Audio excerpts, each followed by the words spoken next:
Hola a todos, ¿cómo están? Espero que tengan una buena tarde, noche, y dependiendo de dónde se encuentren. Aquí la profesora está ya de noche, así que buenas noches para ella y para todo aquí. Voy a seguir admitiendo ahí a los que y se vayan uniendo aquí, también le extiendo el saludo. Sean todos muy bienvenidos ya a este encuentro. Tengo entendido que es el tercero, si ya el penúltimo tengo entendido, de la certificación de soporte nutricional especializado. Aquí ya contamos con la profesora María Andreina Fernández y el profesor Paulo Recoba, que ahí se está uniendo ahí en la camarita. Ahí voy a seguir admitiendo. Ya ha entrado varias gente, nos faltan 2 profesores todavía. Vamos a esperar a que lleguen, pero vamos a iniciar con los profesores de todas formas. Ahí voy a seguir admitiendo todos unidos. Perfecto, súper bien. Profesores, ¿cómo están? Aquí, María Andreina, ¿cómo está usted? Hola, ¿todo bien? Buenas noches a todos. Gracias por conectarse en el encuentro. Y bueno, espero que tengan allí preparadas sus dudas para hoy. Exacto. ¿Y usted, profesor, cómo está? Buenas noches a todos los participantes, al igual que la colega María. También les puedo decir que estamos listos para poder tener sus preguntas y resolver sus dudas. Muchas Perfecto, gracias. súper. Chicos, ahí saludarlos a ustedes también. Por ejemplo, aquí la profesora está en Portugal. ¿Usted, profesor, de dónde nos acompaña? Yo lo acompaño desde Perú. Desde Perú. Y aquí nuestros participantes también me gustaría saber de dónde nos acompañan, quizá hay que nos pueden escribir por el chat, no sé, hay alguno que se quiera motivar un poquito más, escribirnos, o sea, hablarnos quizás por micrófono. Ahí tenemos a otra participante. Hola Elizabeth, ¿cómo estás? Hola, muy buenas tardes. Les hablo desde Veracruz, México. Mucho Desde, gusto. desde México. ¿Cómo está el clima allá? Híjole, aquí Veracruz muy caluroso. Con eso de que estamos con la posible llegada del huracán, se siente mucho la humedad en el ambiente. Wow, estamos extremo aquí. Aquí hace bastante frío en Chile, por lo menos yo estoy acá en Chile. No sé, allá Ajá. el profesor también estará con bastante frío. Aquí por lo menos hace mucho, mucho frío. Entonces ahí vamos a estar con bastante variedad y geográfica. Sí, Qué así rico. es. Pues un gusto. Muchas gracias por todas sus aportaciones. Ay, qué lindo, igualmente a usted. A ver, ¿quién más nos está escribiendo? Débora de México, Marilyn de Chile, Michelle de Chile también. Ahí está también el profesor. ¿Cómo está? Que se viene uniendo. Ay, sí, ahora sí, estaba silenciado. ¿Cómo están? ¿Cómo está, profesor? Bien, gracias. Qué bueno. Usted nos acompaña de Chile, ¿cierto? ¿Sí? Súper. Aquí un compatriota que nos está acompañando. Sí. Súper bien. Ay. Bueno, como les decía, vamos a iniciar con este encuentro. Esperamos que puedan tener ahí todas sus dudas. Idealmente lo invito a todos a prender su cámara para que quizá hagamos aquí un ambiente más armónico, algo más en conjunto y que podamos tener un poquito más de confianza. Yo no los conozco, no sé si los profesores quizás lo conozcan. Y este es mi primer encuentro con ustedes, así que quizás me gustaría que pudiéramos encender las camaritas y para que nos vayamos conociendo un poquito más y puedan realizar sus consultas. Como les dije, pueden hacerlas por medio del chat, yo las voy leyendo a los docentes, si no ahí pueden levantar la manito y les doy el pase para que puedan hacer sus preguntas. Ahí está, se nos unió el profesor Camilo. ¿Cómo está, profesor Camilo? Todo bien, muchas gracias. Qué Les bueno. mando un gran saludo a los profesores y a todos nuestros estudiantes que nos están acompañando en este encuentro en vivo. Especialmente a la profesora María Andreina Fernández, que está haciendo un tremendo esfuerzo al conectarse en este horario para que pueda manifestar en qué hora de Portugal está. Ya es la medianoche, profesor. Doblemente gracias, profesora. Pero No también se preocupe. a nuestro gran profesor Pablo Recoba desde Lima, Perú, un gran abrazo, y al profesor Mauricio Cortés desde Chile, y el profesor Luis González me acaba de mandar un mensajito por interno que viene 10 minutos atrasados para que también lo espere. Perfecto, ni un problema. Ahí yo le estaba diciendo que hubiera sido quizá lo ideal comenzar quizá en orden por las clases, pero si no se encuentran podemos hacerlo en el orden que sea. Y de la misma forma como le estaba indicando a los participantes que si querían hacer sus dudas, les mencioné que podía hacer por chat, o si no levantaban la manito, yo les estaba dando el pase para que pudieran hacerlo a viva voz ahí por su micrófono. Bueno, así que comencemos. Me gustaría quizás partir en el orden que estaba mencionando, con el profesor Paulo Recoba. No sé si lo tenemos por ahí, si se puede hacer presente ahí con su cámara y su micrófono. Me gustaría quizás saber la opinión de los participantes, si tienen alguna duda de sus clases, algunos comentarios que quieran realizar. Los escuchamos, los leemos. Ahí creo que no tenemos ninguna hasta el momento. Profesor, su experiencia con respecto a este módulo, quizá alguna dificultad que haya tenido en el antes, el durante, el después. ¿Ha tenido preguntas de los alumnos? Me gustaría saberlo. La escuchamos. Sí, justo en el bloque que me tocó a mí, más que todo se pudo observar lo que vendría a ser el paciente quemado, que hemos considerado, y un paciente oncológico, con el tema de soporte nutricio. Sí, más que todo tener los lineamientos que podemos ver nosotros, tanto del soporte nutricional en base a lo que vendrían a ser las guías de práctica clínica, como ESPEN, como ASPEN, que son fundamentales para darnos un lineamiento, el cual nosotros vamos a seguirnos, pero a la par también tenemos que tener las consideraciones específicas de lo que trabajamos el día a día. Entonces es contar el tema de las guías, contar también lo que tú dispongas en tu hospital. A veces una pregunta siempre común es, licenciado, tengo un paciente crítico y uno crítico. Las guías, más que todo, tienen una referencia cuando un paciente ya está estable. Cuando hablamos de un paciente crítico, netamente estamos hablando de un paciente que se encuentra en UCI, por lo general las recomendaciones vendrían a ser mucho menores. A veces vemos la guía y dice, paciente oncológico, dale 35 kilocalorías, pero eso es para un paciente que es estable. Pero para un paciente que recién inicia, que está en el tipo de soporte, que está en NPO con vasodilatadores, vasoconstrictores, inestabilidad metabólica presente, se comenzaría desde el inicio y luego ya vamos progresando hasta que llegue a piso y llegaríamos a la recomendación. Entonces es como una manera, un panorama específico para poder ver cómo manejar las guías, cómo utilizarlas adecuadamente, para que podamos eficazar el tema de lo que vendría a ser el tratamiento nutroterapéutico. Eso más que todo vendría a dar como un inicio de esta charla. Mi bloque.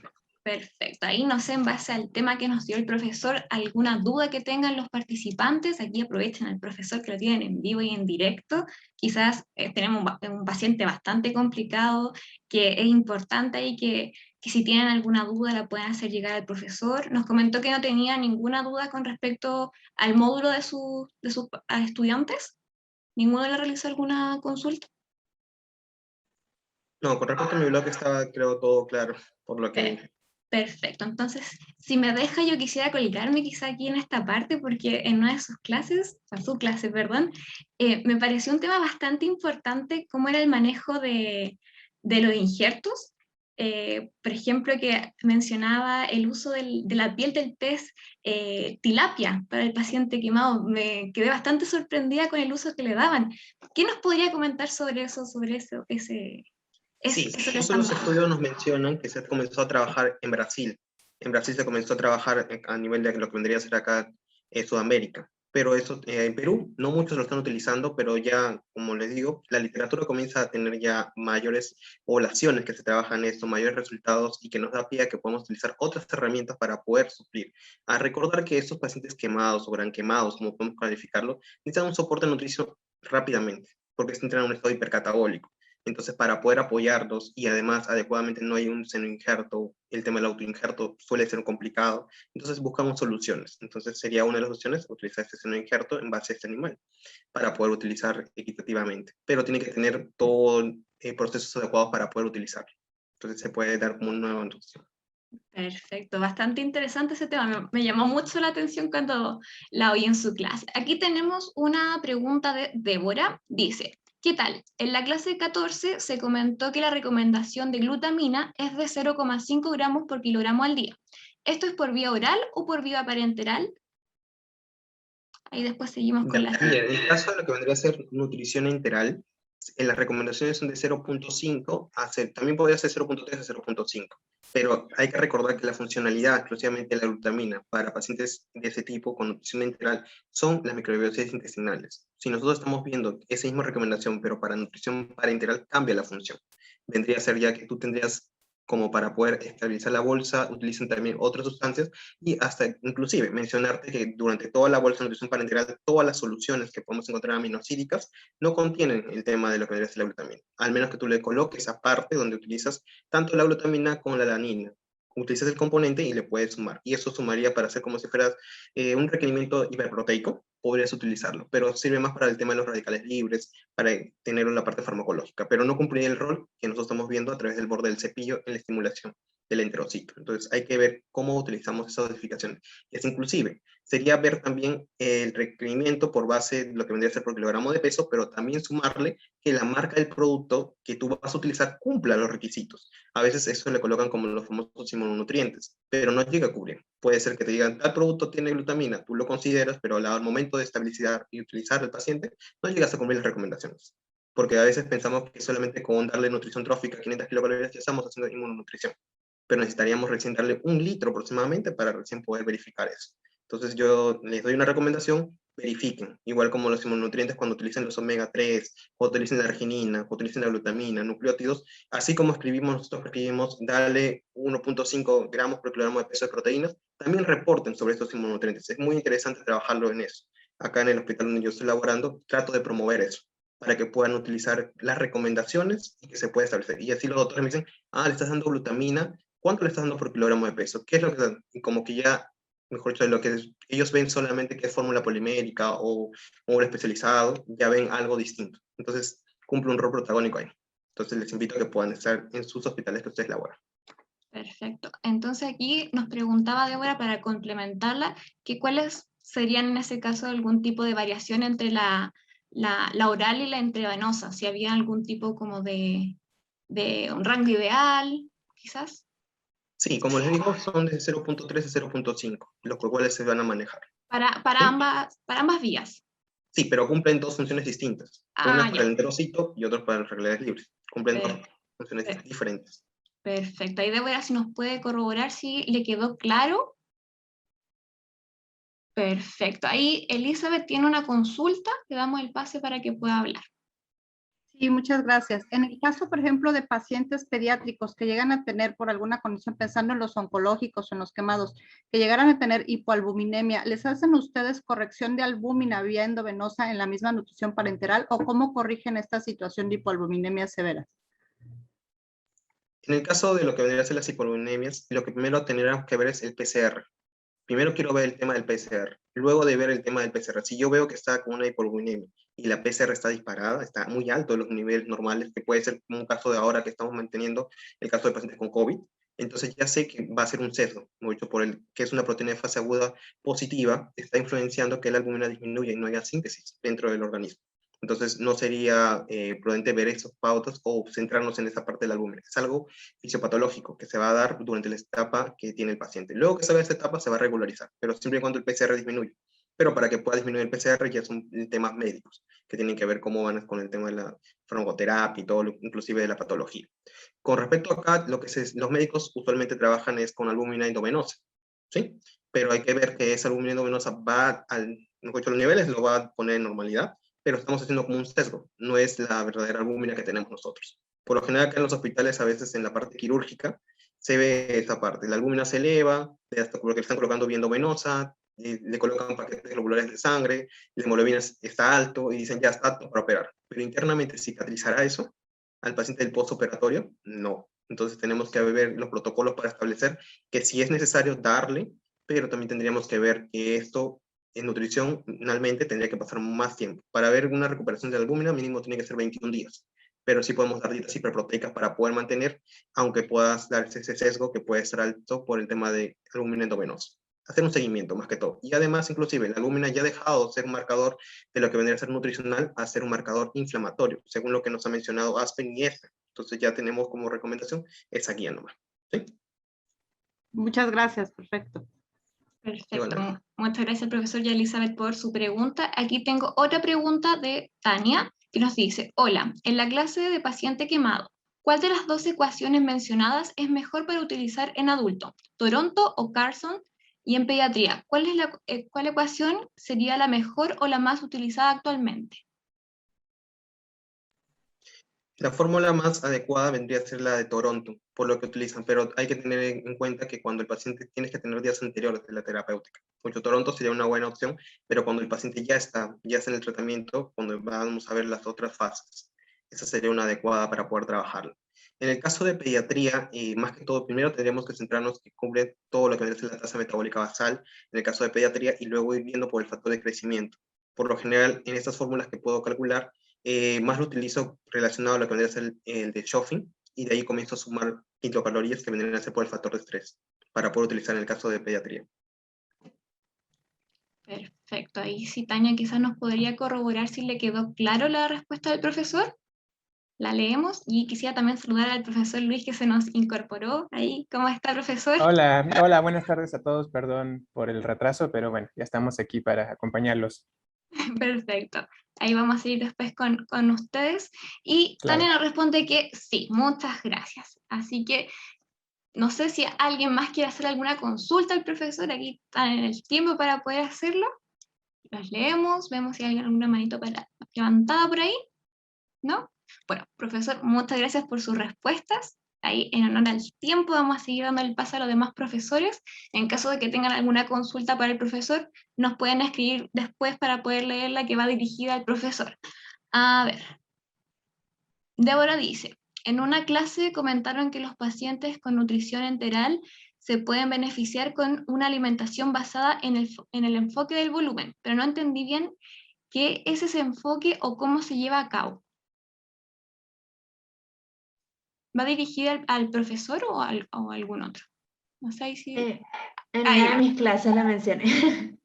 Sí, el enfoque basado en el volumen se habla mucho en pacientes, por ejemplo, politraumatizados o en pacientes que se sabe que deben ir múltiples veces a cirugía, en los que la nutrición o el soporte nutricional es parado consecutivamente y donde se ha visto que en muchos de estos casos se puede prevenir y lograr coordinar junto con el equipo médico y de enfermería para que el paciente no pierda esas tomas diarias de nutrición.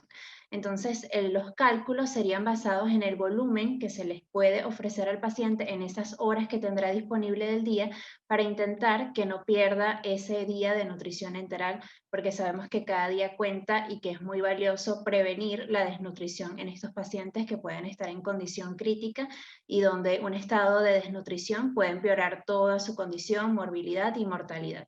Entonces, varias referencias están hablando de este enfoque basado en el volumen como una alternativa para intentar prevenir estos casos en los que ya se sabe que se va a parar consecutivamente la nutrición por diferentes motivos. Perfecto, muchas gracias por su respuesta, profesora. No sé, Débora, si nos puede corroborar. ¿Todo claro? La leemos. Y también agradecerle al profesor también que ya pasó, que muchas gracias por su respuesta, y si vuelvo a mencionar que si tiene alguna pregunta nuevamente para él, que nos indiquen que es para él.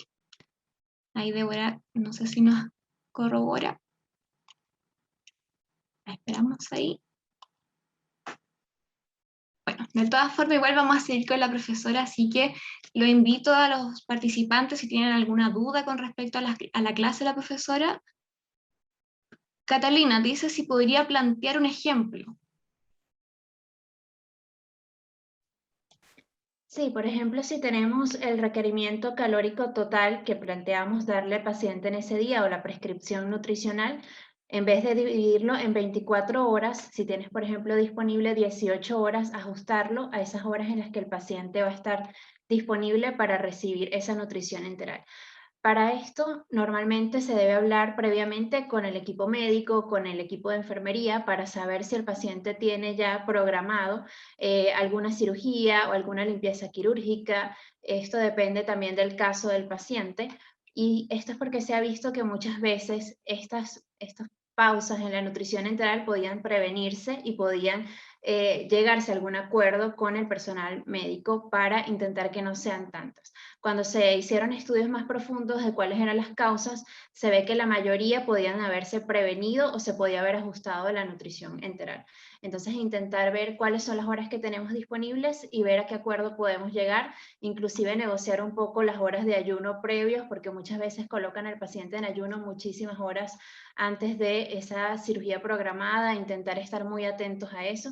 Yo siempre les recomiendo que estén siempre monitorizando al paciente, porque a veces realizamos una prescripción nutricional muy bonita, muy de guía ASPEN o ESPEN, pero a la hora de la verdad en la práctica no se cumple y tenemos que estar allí muy atentos para vigilar que en verdad se esté cumpliendo o intentemos que sea lo más cercano a lo ideal para que ese paciente pueda tener la recuperación que estamos buscando.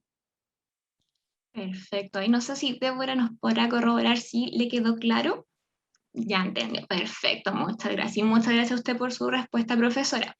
Nada más, perdón, para complementar, les envié información de un protocolo muy reconocido que se llama PIP-App, de un protocolo canadiense, y ahí vienen muchos recursos que pueden utilizar también para implementar un protocolo basado en el volumen, en este caso, justamente como para evitar los retrasos de la nutrición enteral. Entonces, si gustan revisar los recursos, está en inglés, pero pues son de mucha utilidad.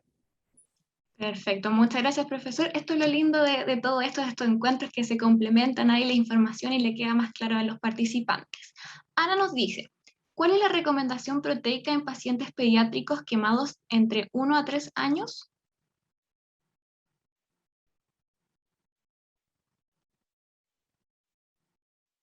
Profesora, no sé si es para usted la consulta.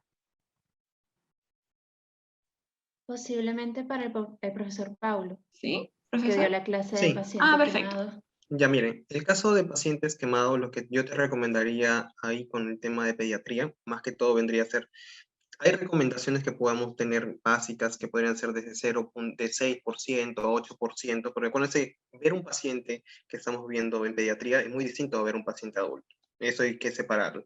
Puede ser que las recomendaciones según ASPEN, ESPEN te mencionen que tú puedes dar a un paciente que es adulto una cierta cantidad de llegar a 2, hasta podría ser balance nitrogenado para ver si puedes llegar a cubrir, si no llegas a cubrir. Entonces, en el caso de los niños, primero, lo que yo trato de proponer, que lleguen a los niveles que ellos requieren. Luego ver de ahí, dale un poco más, y si es posible, podrías realizarle ese balance nitrogenado, si es posible, porque tenemos que ver hasta dónde ha llegado la quemadura. Eso también es otro factor de la superficie corporal. Si me mencionas si es menos del 50% o si es más del 50%. Entonces va a depender mucho de eso. Pero lo que sí tienes que tener en cuenta, que mínimo tienes que cubrir esos 8%. Luego de ese 8% vamos viendo cómo vamos a tener el tema de la patología que él tiene o el impacto que ha tenido en la gran quemadura. ¿Sí? Esa es mi recomendación. Perfecto, ahí no sé si Ana nos podrá corroborar ahí si le quedó clarito o no sé, sí, perfecto, súper. Entonces ahora vamos a volver con la profesora que nos habíamos quedado en ella. Si tienen más consultas, por favor, ahí el profesor Mauricio también compartió algo. Es una guía chilena del Ministerio para el manejo de los pacientes quemados y ahí está diferenciado por paciente adulto y pediátrico, como para poder profundizar en caso de lo que mencionaba el profesor Paulo, de la profundidad de las quemaduras. Perfecto, ahí, ¿ve? Ahí todos se están complementando y espero que todo le quede súper claro y el esfuerzo también de los profesores y que están ahí, tun, tun, tun. Perfecto. Entonces, chicos, ¿alguna otra consulta, algún comentario que le quieran hacer a la profesora? Los escuchamos, los leemos, aquí estamos atentos para ustedes.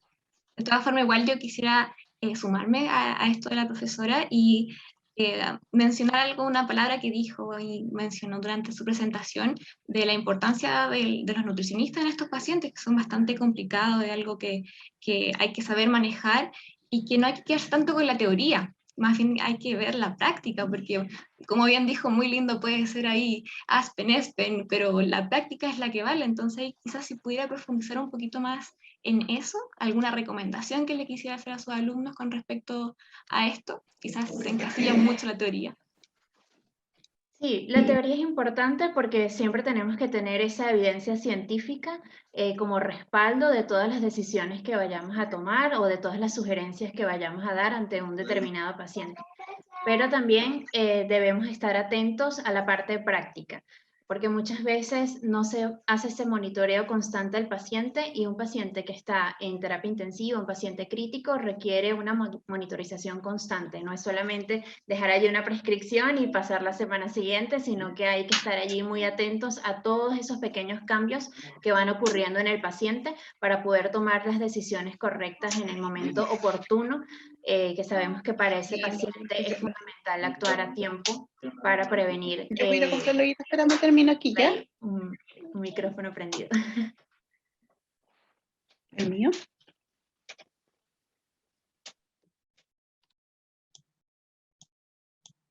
Ahí sí. Profesora, está La desconectado su micrófono. estoy buscando para desmutearla. Ahí sí. ¿Ahora? Sí, ahí sí. Ok, ¿escucharon la primera parte? No. Ok. Bueno, les contaba que es muy importante la teoría porque debemos estar atentos a todo lo que es la evidencia científica. Siempre que queremos dar a un paciente una recomendación, una sugerencia, todo debe ser basado en la evidencia científica. Pero también debemos estar atentos a la práctica, en lo que no es simplemente entregar una prescripción nutricional y dejarla allí, sino que estamos ante un paciente crítico en donde esas primeras horas son fundamentales, en donde cada día puede ir variando. Como les mencionaba, también individualizar siempre ante cada paciente las diferentes fases de la enfermedad crítica. Va a ir variando el requerimiento, cada paciente evoluciona también de manera diferente, entonces puede estar descritas las recomendaciones a nivel de las guías, pero también tenemos que saber cómo interpretarlas a nivel de cada paciente que se nos presente y de cómo hacer esas recomendaciones oportunas para poderle dar esa mejor oportunidad al paciente de que tenga el mejor estado nutricional posible, que está totalmente demostrado que, bueno, en las dos clases que les presenté, paciente crítico, paciente con lesión renal aguda, el estado nutricional es fundamental y puede hacer ese pequeño cambio entre que un paciente tenga mejor resultado o no. Entonces, esa es mi recomendación, que siempre estén atentos a todo lo que vaya ocurriendo con su paciente y monitorearlo constantemente. Exacto, es una muy buena recomendación que ojalá les sirva a todos. Elizabeth, la escuchamos. Ay, muchas gracias. Nuevamente, perdón. Es que quisiera pues ahora sí que aprovechar su expertise. Ahorita con el tema del COVID, por ejemplo, aquí en México nosotros tenemos la oportunidad de fórmulas enterales como Pulmocare, que se ha utilizado mucho por ser disminuida en hidratos de carbono, pensando en los procesos proinflamatorios, en la disminución de producción de CO2, pero ahorita estamos viendo con esta variante Delta que está afectando a muchos niños pequeños, adolescentes. ¿Qué opciones podríamos tener, por ejemplo, de una fórmula enteral o una suplementación enteral en estos grupos de edad donde no se cuenta pues con un producto como en este caso? No sé si también me imagino que ustedes pueden utilizar Pulmocare o podríamos utilizar alguna fórmula, no sé, inmunomoduladora en estos pacientes hospitalizados. Hola Elizabeth, muchas gracias por la pregunta. No sé si tu pregunta está específicamente dirigido a pacientes pediátricos. Sí, específicamente pediátricos. Ok. Bueno, puedo dar algunas recomendaciones. La verdad, no, en lo que es mi experiencia, no he visto pacientes con COVID en pediatría, pero en general, uno de los objetivos en estos pacientes con COVID, como dices, justamente favorecer la respuesta respiratoria en los pacientes, ¿no? O sea, tratar de que no disminuyan la saturación de oxígeno y no sobrealimentarlos, sino subalimentarlo. Entonces, generalmente cualquier fórmula polimérica estándar puede ser útil al comienzo en los pacientes y probablemente después va a ser necesario buscar alguna fórmula que incremente el aporte de proteínas, pero más no el de energía. O sea, lo que se ha visto el problema es cuando le damos una mayor cantidad de energía a los pacientes críticos que están con ventilación mecánica, porque ahí es cuando pueden generar alteraciones en los niveles de retención de CO2. Entonces, por lo menos, especialmente la parte de adulto, en pediatría también, pero hay mucho menos evidencia al respecto. Pero sí, se optaría más que nada por esta estrategia de una alimentación, se llama subalimentación permisiva, o sea, disminuir la cantidad del aporte de energía, pero no descuidar el aporte de proteínas. Entonces, para eso podemos buscar cualquier fórmula enteral que sea alta en proteínas. Por ejemplo, nosotros ocupamos Nepro en los pacientes con COVID, o alguna otra, o BUS menos azúcar, por ejemplo, que son fórmulas poliméricas, pero que tienen un mayor aporte de proteínas, ¿no? Justamente para llegar a cubrir este objetivo que puede ser de 1.5 a 2 gramos de proteína por kilo de peso. Ahí esa meta en pediatría es la que va a cambiar, pero en el fondo la estrategia que tenemos que optar en pacientes críticos que están con uso de ventilador mecánico y justamente como para mejorar la eficacia de esta ventilación, sí, la recomendación sería estas fórmulas que aporten mayor cantidad de proteínas, que sean más concentradas, por así decirlo. Excelente, muchas gracias. No, ¿de qué? Ahí también pasamos al profesor, pero quisiera devolverme a la profesora que le están haciendo aquí una consulta. Tania dice, en cuanto a arginina, en la clase la profesora menciona que no existe aún una dosis determinada, pero en la práctica, ¿qué valores son los utilizados? Es esto, dependiendo también del protocolo como tal del centro de salud donde trabajen, porque como todavía en las guías hay mucha controversia con respecto al uso de arginina en paciente crítico, no existe como tal esa recomendación de un valor en específico. En algunas referencias se habla de 4 a 6 gramos día, pero esto va a depender también del protocolo en el que se encuentren y del tipo del paciente, es decir, de la causa que llevó a ese paciente a convertirse en un paciente crítico. En algunos de los casos no se recomienda por motivos éticos en los que se ha visto que en algunos pacientes no evolucionaron bien con respecto a la arginina y es por eso que las guías todavía no dan un valor en específico. Pero en determinados pacientes sí se ha visto resultados positivos. Por eso es que las guías todavía dicen que sí hay algunos beneficios de usar la arginina, pero que continúen estudios. También mucho de lo que pasa con esta parte de la inmunonutrición es que se requieren también muestras más grandes para poder dar resultados más específicos. Entonces dependerá también del protocolo del centro donde se encuentren esa cantidad, esa dosis exacta que se le pueda ofrecer al paciente y la decisión de ofrecerle o no al paciente esta fórmula con arginina. No sé también en otros países cómo lo estarán trabajando. Perfecto. Ahí no sé si Tania nos puede decir si le quedó claro. De todas formas, vamos a pasar a Débora. Sí, muchas gracias. Esta clase es 16 del profesor, si no me equivoco, ¿cierto, profesor Luis? ¿Es su clase la 16? Sí, perfecto. Sí, Para creo que sí. dice, en la clase 16 se comentó que dar más calorías si se ha asociado con un aumento de la producción de CO2 y que hay que evitar sobrealimentar. Además, en la tabla de recomendaciones nutricionales se menciona que hay que dar hasta el 80% del gasto energético. Quiere decir que no hay que dar el 100% del gasto energético hasta que salgan de un estado crítico o de la UCI, ¿o entendí mal? No, entendió súper bien, exacto. Justamente esta estrategia de subalimentación permisiva se ha visto muy buenos resultados en pacientes que están con ventilación mecánica, en pacientes críticos con ventilación mecánica y en pacientes con obesidad. Estos son los pacientes que se van a beneficiar de un aporte energético menor al 80%, incluso del 70 al 80%, pero con un mayor aporte de proteínas. Esto con la finalidad de evitar alteraciones metabólicas en ambos pacientes y evitar de que el ventilador falle en algún momento. Entonces, esta estrategia también se ha visto que ayuda a disminuir los días de uso de ventilación mecánica, disminuye los días de estancia hospitalaria, incluso de mortalidad, tanto en pacientes con síndrome de dificultad respiratoria aguda y en pacientes con obesidad.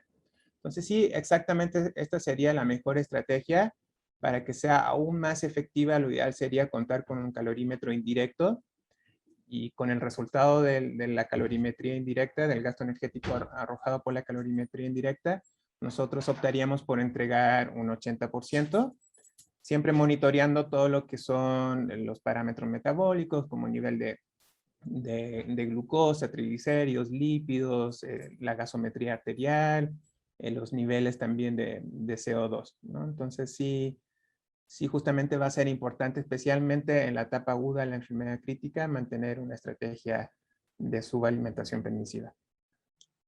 Perfecto, y no sé si Débora nos podría decir si le quedó claro. Yo creo que ya quedó bastante clara ¿sí? Perfecto, muchas gracias. Siguiendo con el profesor, ya que lo tenemos aquí, ¿alguna consulta que le quieran hacer llegar al profesor? ¿Algún comentario? No sé si le habrán llegado muchas preguntas sobre su clase el profesor. Sí, me han llegado algunas preguntas al correo electrónico. He tratado de contestarle alguna, no sé si se me ha pasado una por ahí, pero sí me han llegado. ¿Y se repiten mucho las consultas o varían? Varían un poco.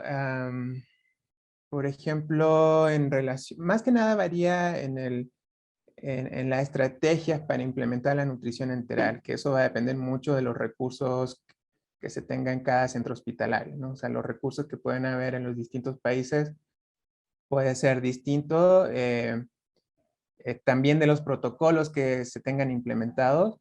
Para eso, mi consejo sería justamente, como mencionaba también la profesora María Andreina, el realizar un proceso de cuidado nutricional que involucre una adecuada evaluación, el diagnóstico nutricional, la intervención y el monitoreo. Y todo eso debe ir, si se acuerdan de la figura del proceso de cuidado nutricional, debe ir en un contexto, debe ir con el recurso que cuente cada uno de los hospitales, con la evidencia que existe al momento. Entonces, se pueden hacer muchas cosas para beneficiar a los pacientes desde un punto de vista nutricional, pero pues también tenemos que tener en cuenta qué es lo que podemos llegar a hacer nosotros con los recursos que contamos. Entonces, eso creo que es lo más importante, y justamente a veces las dudas van enfocadas a ese tipo de preguntas de qué puedo hacer si me pasa esto, ¿no? ¿Qué puedo hacer si no cuento con tal fórmula? Entonces, eso va a depender de muchas cosas.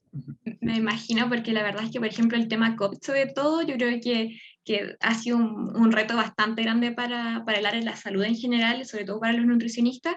Y como usted bien dijo en su clase, el reto más importante en esta enfermedad es como si se alimenta adecuadamente o si se le brinda la oxigenación adecuada. Ahí está Sí, el dilema. exacto. Entonces está bastante... Hay un artículo muy directo que dice o alimentamos, o se alimenta o respira los pacientes. Es un poquito extremo, pero es la realidad que estamos viviendo. Aquí en México actualmente los casos de COVID han incrementado bastante, entonces como que últimamente hemos regresado hacia meses anteriores y hemos tenido que buscar muchas estrategias para poder entregar ese soporte nutricional que sabemos que es benéfico para el paciente, pero pues a veces hay que privilegiar también pues otros signos vitales de los pacientes, ¿no? La estabilidad hemodinámica principalmente. Exacto. Aquí tenemos otra consulta que yo también le quería hacer ahí la misma consulta. Débora nos dice, y en cuanto al estudio que nos mostró, profesor, ¿se puede decir que los carbohidratos no hay que restringirlos porque se menciona, que hasta un 75% no generan ningún problema? ¿Sí sería correcto dar hasta ese porcentaje de carbohidratos? Bueno, esta parte de la recomendación de restringir los carbohidratos en pacientes con síndrome de dificultad respiratoria aguda ya tiene bastante tiempo y se basaba justamente en algunos estudios que veía que en mayor aporte de carbohidratos generaban mayor producción de CO2, lo que hoy en día se sabe que no es necesariamente los carbohidratos, sino la cantidad de energía que se le está entregando al paciente. O sea, si sobrealimentamos a los pacientes, sea con mayor aporte de proteínas, de energía o de lípidos, si le estamos entregando más calorías de lo que él gasta en el momento, incluso o del 80 o el 90% de la meta energética que necesita, eso va a ser lo que el paciente genere un cambio en el RQ. El RQ es el coeficiente respiratorio que indica la calorimetría indirecta y que es un parámetro que nos puede llevar a evaluar si el paciente está sobrealimentando o no. Entonces, más que la restricción de los carbohidratos, sería justamente evaluar muy bien la cantidad de energía que le estamos dando y la cantidad de energía que requiere. Si no contamos con calorimetría indirecta, una de las ecuaciones predictivas que ha demostrado mejor exactitud de la calorimetría es la de Penn State, la de PSU 2004, el que hace parámetros de temperatura, el que evalúa parámetros de temperatura corporal y de volumen tidal que se obtienen en el ventilador mecánico. Podemos utilizar eso como referencia y aportar justamente este 80% de la meta energética. Pero sí, hoy en día esa recomendación de restringir carbohidratos ha quedado un poquito obsoleto y se ha dado una mayor fortaleza en recomendar evitar esta sobrealimentación. Perfecto. Le quedó bastante claro a Débora, me alegro bastante. Y eso es cierto, porque yo creo que muchos todavía tienen en la teoría ahí la restricción de carbohidratos, que ahora ahí se comprobó claramente que no es necesario. ¿Alguna otra consulta, chicos? ¿Alguien más que quiera? Elizabeth, díganos. Perdón, le No, estoy tranquilo. aprovechando. Haga todas las preguntas que quiera, este es el momento.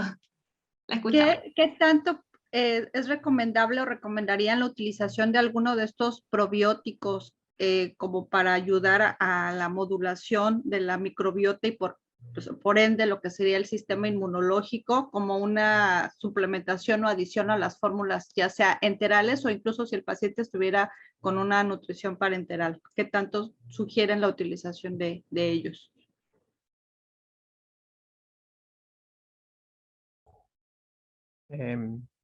Ok, bueno, puedo responder esa pregunta. En general, en la experiencia clínica que he tenido, no hemos suplementado pacientes con probiótico, más que nada pacientes críticos.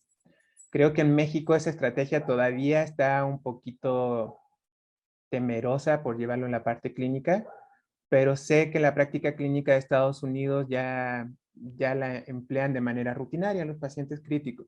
De hecho, ya han salido algunas revisiones sistemáticas y un metaanálisis que se ha visto un efecto positivo en la suplementación con probiótico en pacientes críticos al disminuir estancia hospitalaria.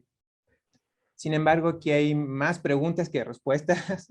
Realmente aún falta mucho por saber a qué tipo de paciente crítico le va a ser más beneficioso, ¿no?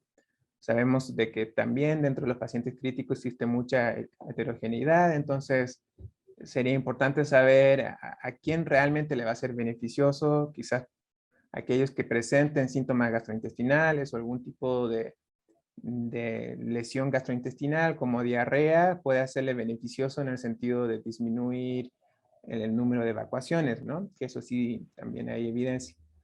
Pero bueno, no sabría recomendarte respecto a alguna dosis o una especie en específico, porque el tema de probióticos, más aún en México y Latinoamérica, todavía no se conoce muy bien cuál es el efecto de la suplementación y faltan estudios que se realicen en la población para poder entregar mayores recomendaciones. Entonces, creo que a futuro por ahí van las estrategias. Sabemos que hay muchas alteraciones a nivel de la microbiota intestinal en los pacientes con falla intestinal por toda la cantidad de medicamentos también que reciben. Probablemente sí tengan muchos efectos la suplementación con probióticos, pero se desconoce la dosis y el tiempo y el tipo de especie a suplementar. Muchas gracias.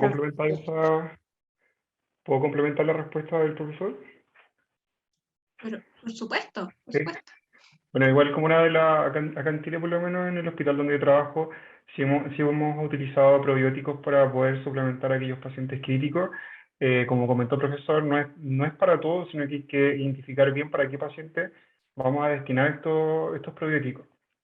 Específicamente acá lo que estamos utilizando es la mezcla de un suplemento en polvo, que es de una mezcla de glutamina con Lactobacillus reuteri, que los entregamos entre 1 o 2 veces al día en aquellos pacientes que han estado mucho tiempo en régimen cero o que se están recién realimentando como para poder apoyar un poco el tema de la microbiota, o en aquellos pacientes igualmente que han estado con un tratamiento con antibióticos por un periodo prolongado.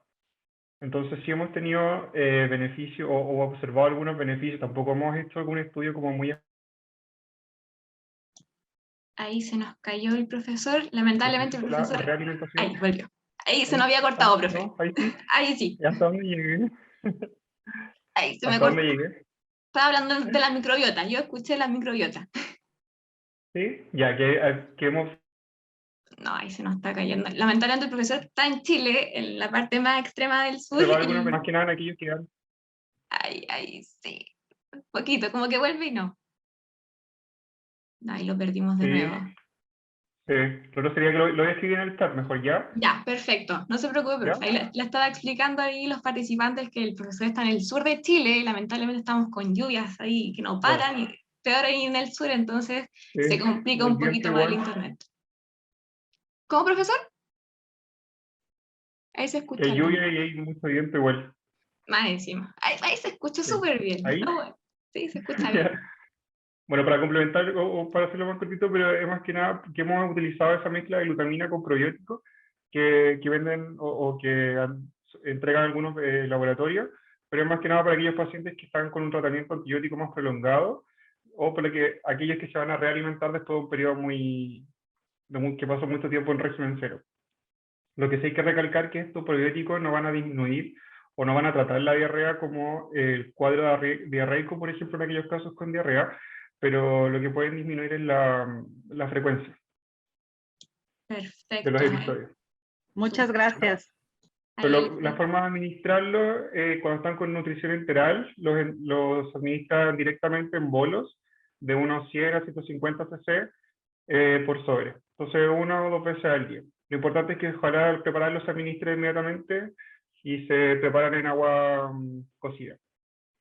Perfecto. Buen dato ahí del profesor ahí para todos los que quizás tenían la misma duda. No sé si alguien más quiere hacerle alguna consulta al profesor Luis. Los escuchamos, los leemos, estamos atentos aquí. ¿No?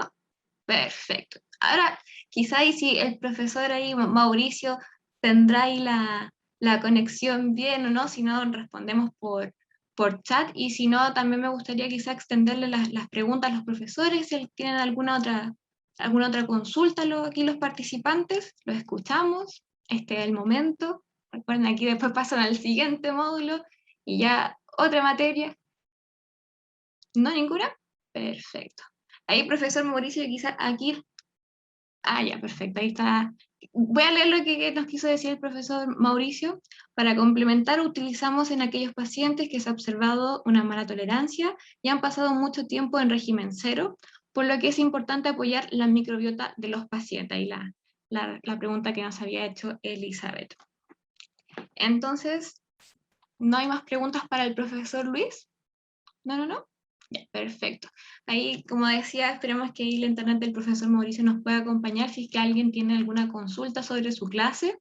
De todas formas, creo que se nos cayó de nuevo el profesor. Bueno, de todas formas, ahí el tema del profesor Mauricio era en base a las políticas públicas, que encuentro que es un tema bastante importante y relevante para todos los países. Y no sé, quizás me gustaría aquí hacer una pregunta abierta a todos los profesores que nos acompañan, quizás para ir ya cerrando esto. Quisiera saber si, por ejemplo, que nos quiera responder, si consideran que hay alguna política pública en su país que consideran que está al debe quizás en cuanto al tema de nutrición. Ahí quien quiera tomar la palabra se la cedo para que vayamos aquí cerrando este encuentro. Ahí no sé si el profesor Mauricio no escucha, quizás lo pueda escribir por el chat. No sé, profesor Luis, profesora María Andreina, lo escuchamos, así que solamente si es que quieren responder.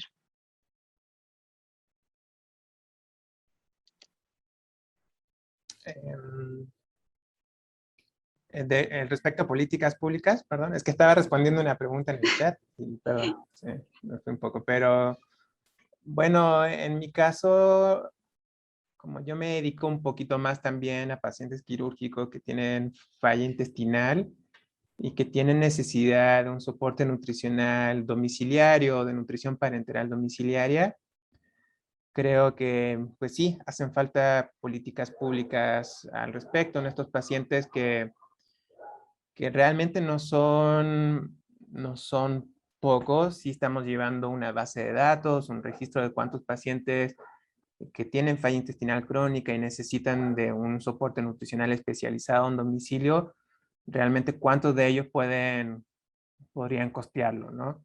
Y a veces no todos ellos cuentan con políticas públicas que sean beneficiosas para ellos para ayudarles a cubrir estos gastos, tanto al soporte nutricional como al tratamiento médico en general. Hemos visto aquí en México que una nutrición parenteral total puede llegar a costar entre 2,000, 3,000 pesos diarios, que en Chile son alrededor como de 150,000 pesos, creo, para los que son de Chile.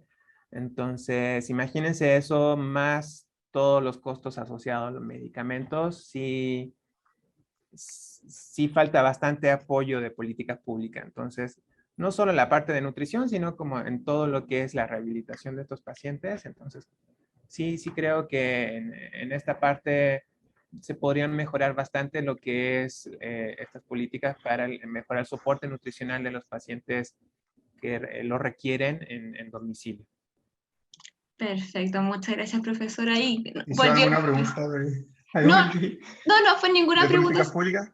Solamente yo extendí la pregunta para que... Una pregunta general. Perfecto, fue una pregunta más bien general, si consideraban que quizá en sus países, tanto y el del profesor Luis como la profesora María Andreina, consideraban que había que incluir una política pública, que faltaba algo con respecto a lo nutricional. Y ahí se la extiendo quizás a usted también, vamos a cerrar aquí ya nuestro encuentro. Sí, una de las charlas que hice fue de políticas públicas, en donde había comparado el tema del apoyo que entregaba el gobierno a los pacientes en España, y lo comparé con lo que se está haciendo acá en Chile por medio de la ley Ricardo Soto, que se entrega el beneficio a los pacientes que están hospitalizados, y también los ambulatorios que están en su domicilio. Es la entrega de los insumos, tanto de los insumos de enfermería como de los insumos nutricionales. Así que cubre totalmente el tratamiento en domicilio. Lo único que escasea en este caso dentro de esta política es la falta de recursos humanos.